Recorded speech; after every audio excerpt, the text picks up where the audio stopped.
good things, but we must know bad things too. If we do not know what the bad things can creep up on us and take control of us. We must know the bad as well as the good, so we can be in control of it. You see, even if you don't read books, bad books, let us say, even if you don't read bad books, bad things are going to get into your mind anyway, from TV, from newspapers, from friends, and so many sources. There are so many things influencing us to do bad. It's easy. So we have to be aware of this so that we can be in control. If we're not aware of it, it will influence us a lot. Like I was saying last night at Brickfields here, all over Malaysia now, I see signs saying, "Follow me." And I wonder what this is about. Are they only trying to sell things like shampoo? Or is there some hidden meaning there? Some religious message? Or what is it? How can they possibly recover all their capital expenditure on these signs from selling shampoo? I'm rather suspicious about it, you see. They're not going to influence me to buy shampoo. But I wonder what it is. Everywhere, on buses, on street signs, on big hoardings, everywhere. Follow me, follow me. It sounds very Christian, actually.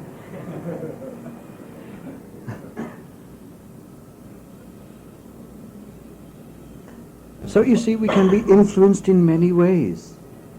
Yes, we should be able to read anything using discrimination and be able to pick up some Dharma from it, even if it's 100% rubbish. We should be able to see Dharma in the rubbish. I remember walking around Bangkok years ago, and there are some very dirty, very black and smelly canals there, with bubbly water, all methane gas coming out of it. But I remember seeing beautiful temples reflected in that black and stinky water. And I thought, yes, even the ugly reflects the beautiful. So eventually we'll be able to see good in the bad, good in everything, Dharma in everything. We must use our wisdom and our capacity of discrimination to differentiate what is right and what is wrong, what is true and what is false.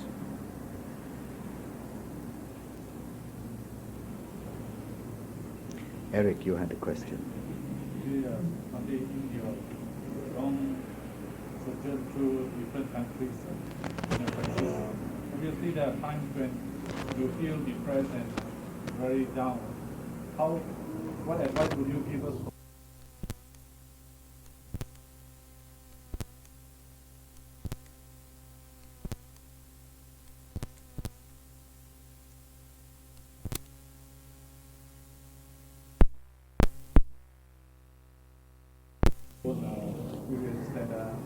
To motivate one when one is down. Yeah. Well, I just said, remind yourself that it changes. I mean, I quite often get depressed, and it's a horrible state. No one wants to get depressed, but it comes, and we don't know why. One moment we're feeling on top of the world, next moment, oh, I'm down.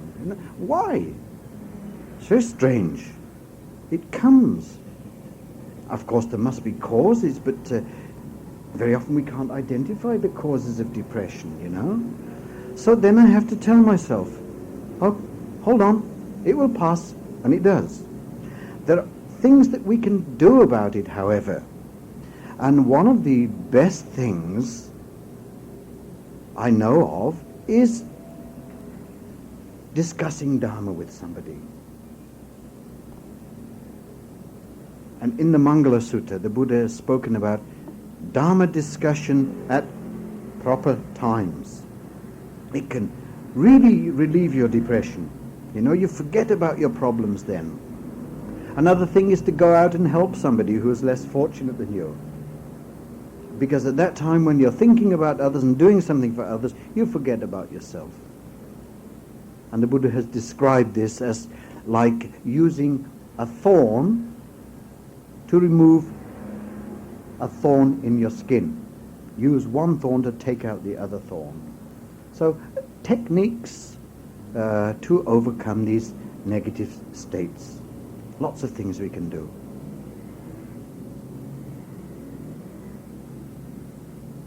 Practical things. But for me, my greatest joy in life comes about by sharing something of the Dharma with others. And when I can see that there is a rapport, when people are sensitive and receptive, that is the most happy thing in my life. And so when there is this sympathetic response from the listeners, I can go on for hours and hours and hours and forget about if I'm tired or sick or hungry. It's gone out of my mind because you're paying attention to something on a higher level. You forget about your problems at that time.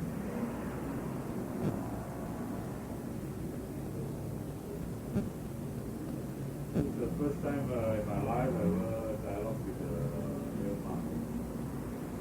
So read about the meditation, read about the wisdom. As mentioned, we want to differentiate the truth or the right and the wrong, the different wisdom.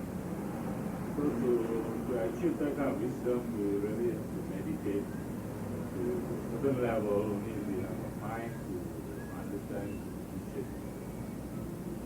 So what kind of path do you think I should take to achieve that kind of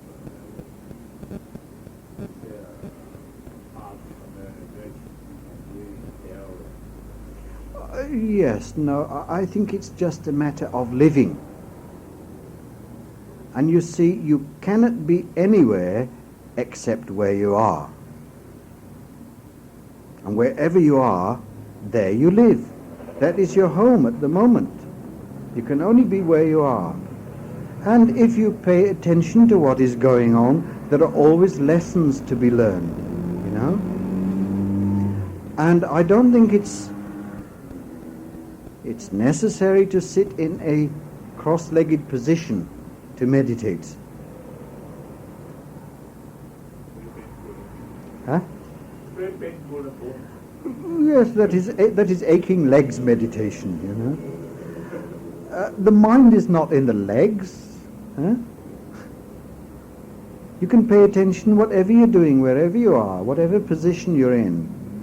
And Dharma may reveal itself. You may get a realization. Now, of course, we must draw near to Dharma. We must try to tune into Dharma. We must rejoice in Dharma. We must meet Dharma halfway. And we do this by developing an interest in it and observing things. And you see, the Buddha never said that we have to accept his teachings on belief or out of politeness or anything like that. He said, this is how things are. Look, can you see?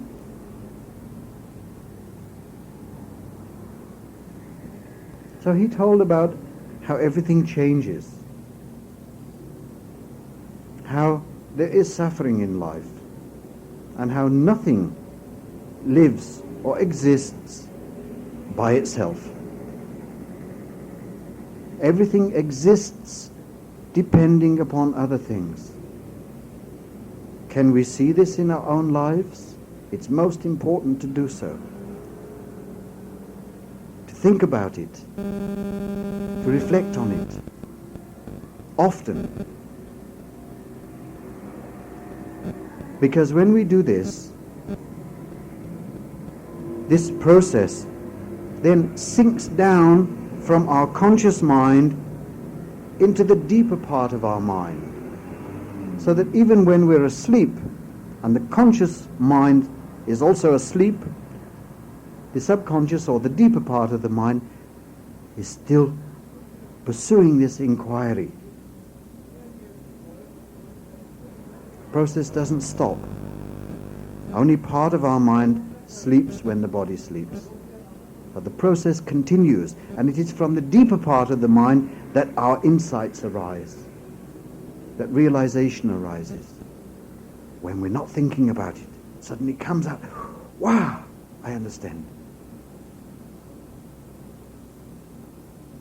So there's a lot that we can do to prepare ourselves for the arising of insight. But we cannot make insight arise. Just like we cannot make a seed grow into a tree. We can provide the conditions, but we cannot make it grow.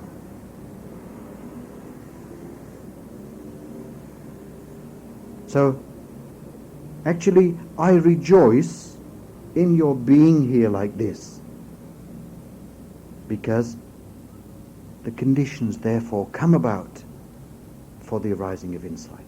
And it might take place in such a situation, could well take place. So you can cultivate the interest and joy in Dharma, provide the conditions for the arising of insight or wisdom. Actually, it's not far away, ever. It's often very near the surface, just waiting to come out.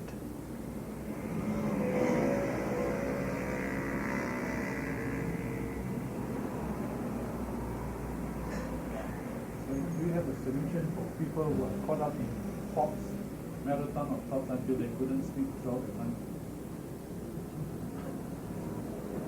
Quite a number of people coming up with this problem.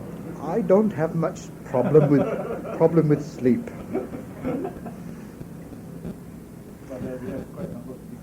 There are lots of people like that now. I mean, I travel around so much, and I don't stay in one place very long. Sometimes I wake up in the middle of the night and think, oh, where am I? It takes me a few moments to, adjust. Oh, where am I? It happened to me the other night. And sometimes I have to get up and look around the room. Oh, I'm in KL. Probably you don't have this thing because you stay at home most of the time, but traveling around like I do in so many places, it often happens to me. Oh. But I don't have much problem with sleeping. And not to say I don't have any problems or worries, but I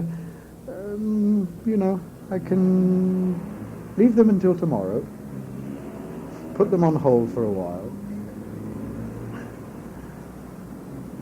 I think this problem has gone on through the ages, and there have been all kinds of remedies for it, but nothing really works unless you're going to become addicted to sleeping tablets and something like that, which is not good. I don't know what I could recommend really for this. I don't know. My wife complained I sleep like pig.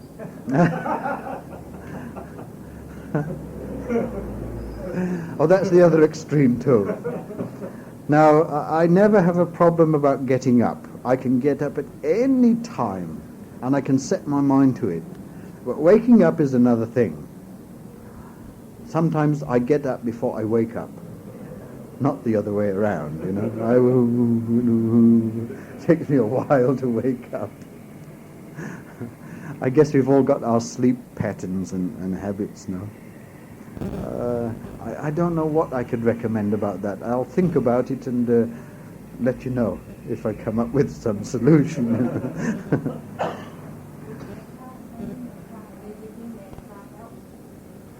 Oh, I'm sure it would, yes, of course.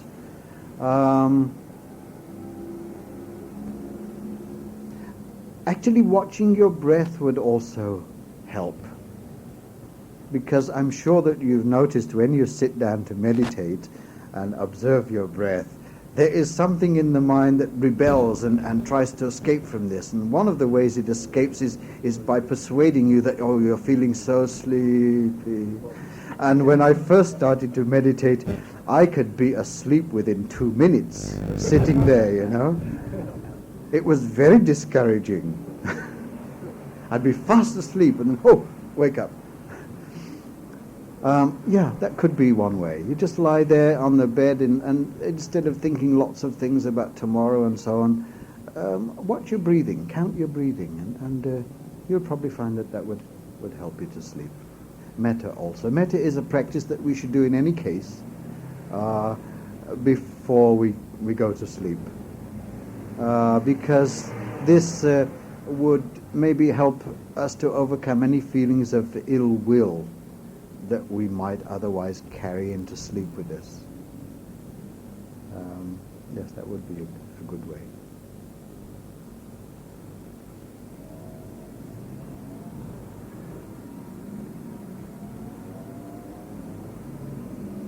One more question, perhaps?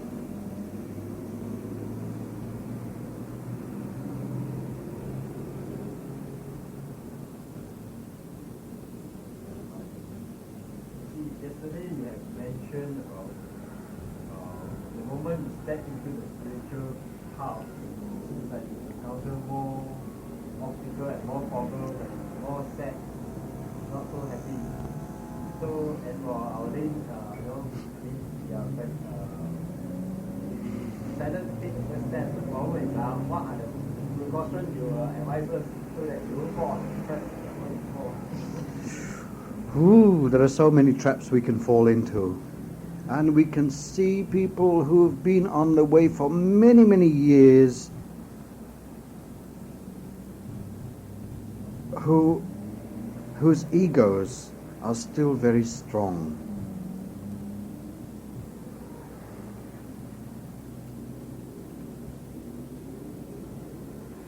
Humility should be one effect of understanding Dharma. But humility is not something that we can practice. We cannot practice humility and think, oh, I'm practicing humility, I'm becoming so humble. That's not humility at all. That's pride. Huh? So there are things that we can do, but there are things that must arise as a result of our understanding. And humility is one of them. Pride, however, we can be on guard against. Now, if we're not careful, anything that we do can be a cause of pride arising. Keeping precepts, chanting, meditating, offering, and so on. We can become very proud of these things and feel that we are better than other people who don't do them. We must be very aware of this because it can impede our progress. Don't let it run wild. You see, these are things we do voluntarily. No one makes us do them. But I think really we should do them because we feel that it's the right thing to do and not with the idea of getting something in return. A lot of people do this. I will do this in order to get that in return. And it becomes like a marketplace activity. It's not very refined. I think if we would see how things are and let things come out as a result of understanding Dharma, it would be much firmer and clearer. Yeah? So don't be in too much of a hurry, and don't just follow others because you think, oh, I might not get something if I don't do this, you know. That becomes then like a competition. Do things because you know it's the right thing to do.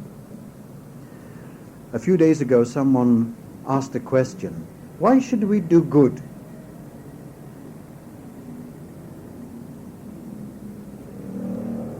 I said we should do good because we know it's the right thing to do. Simply that. And because we have the capacity to do it, you know. Actually, we here, we're in a very fortunate position.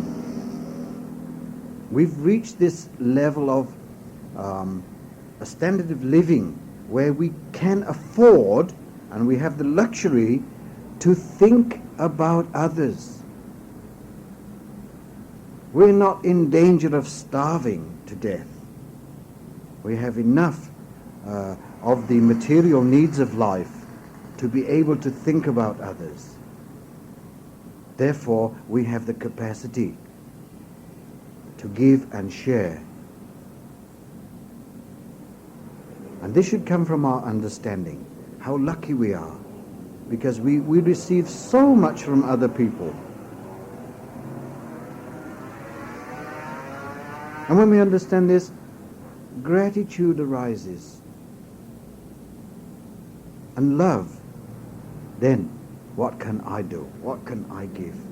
So it comes from inside.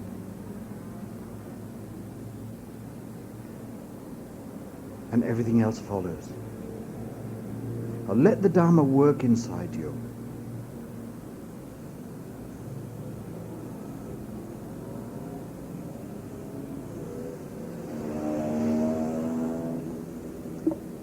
Is it enough now? No? Well, I don't mind staying a bit longer, but I'm thinking about you. Tomorrow's Sunday, you don't have to get up so early perhaps, but perhaps you have something else to do. I don't know. I wouldn't like to detain you too long.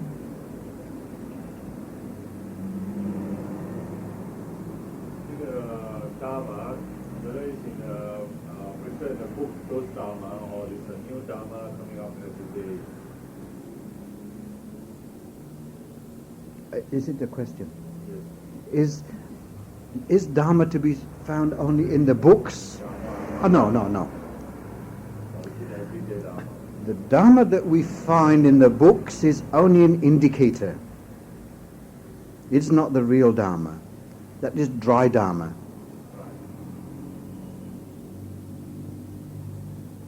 We have to make it alive. We have to make it a living experience. Bring it out of the books, test it, apply it, and then when you have the experience of it, it's not second-hand anymore, it's direct. Then you know it instead of merely believing it. Yeah? Until we apply it and experience, it's still just a matter of words. It's not our own. We might be able to repeat it, remember it and repeat it, but if we've not had the direct experience ourselves, it's still just dry. We must study the books. They're very useful because that is one way of checking our experience and finding out if it's true or not. But the experience is something indispensable. We have to experience it ourselves. This is why the Buddha said, Pacchatang vaditabo vinyuhi. And it means to be experienced by the wise, each for himself or herself. And you've all had experience of Dharma in many ways, I know. Because that's what life is all about. Dharma is life. Life is Dharma. So just try to, get the feel of it. Don't see it as something separate from your daily life, something only for the temple or when you have meetings or special days like that. It's not like that. It's something very ordinary, like the air we breathe. When I say ordinary, however, I don't mean unimportant. Air is something vitally important. It is ordinary, but it's not unimportant.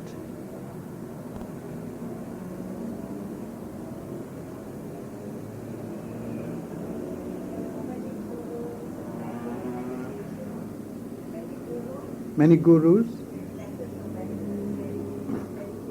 Yeah.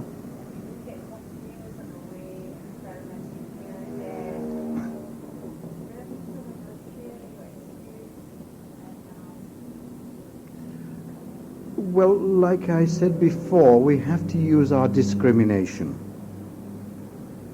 And eh?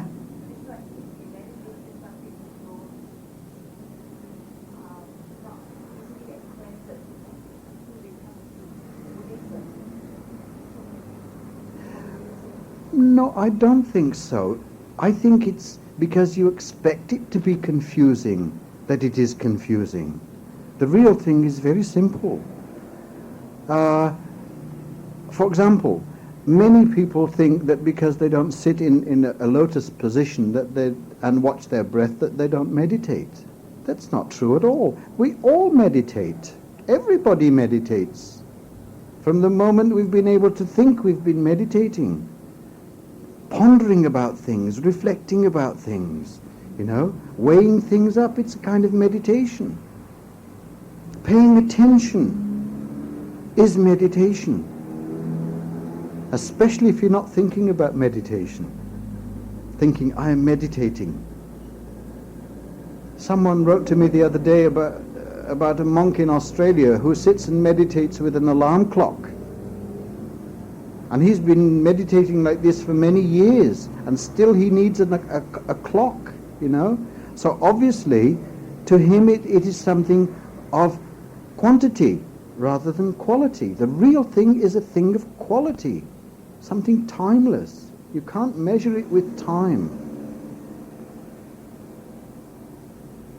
Now, you would have noticed that when we are happy, an hour passes very quickly. But if we're sad or bored or suffering, an hour is like a whole day. Huh? So we measure time by our joys and our sorrows.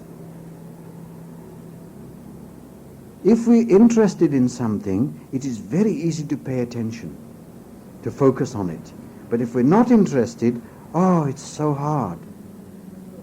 Huh? So, like this evening, I think, you've been paying attention. That would be considered meditation. We're all meditators.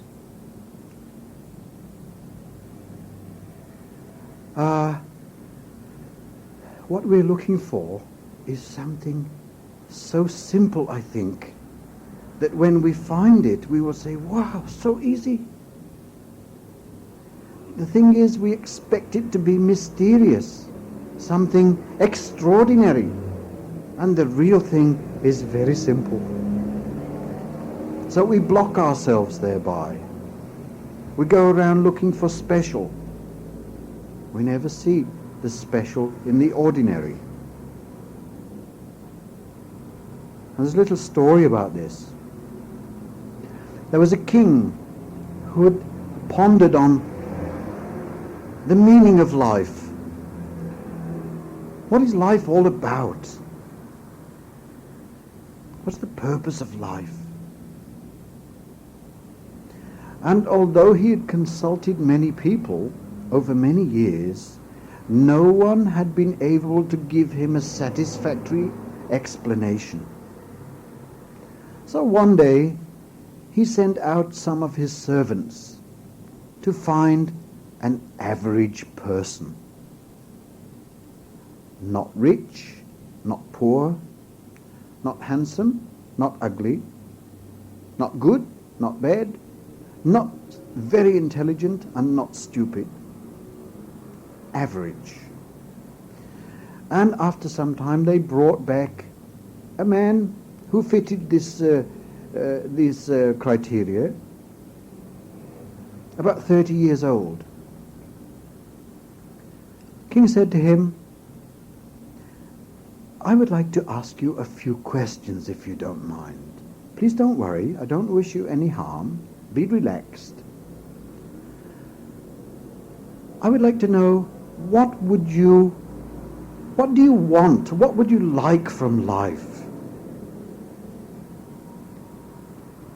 And the man said, well, I would like to be so wealthy that I would never have to work again. I could employ people to do everything for me. Anything else? Said the king. Yes, I would like to have limitless pleasure so that I would never be bored. Anything else? Yes, there is. I would like to be highly respected and famous.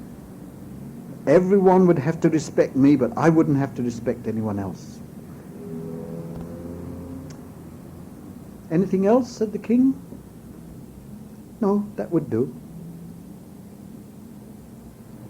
Well, I could arrange it that you could be provided with so much wealth that you would never have to work again.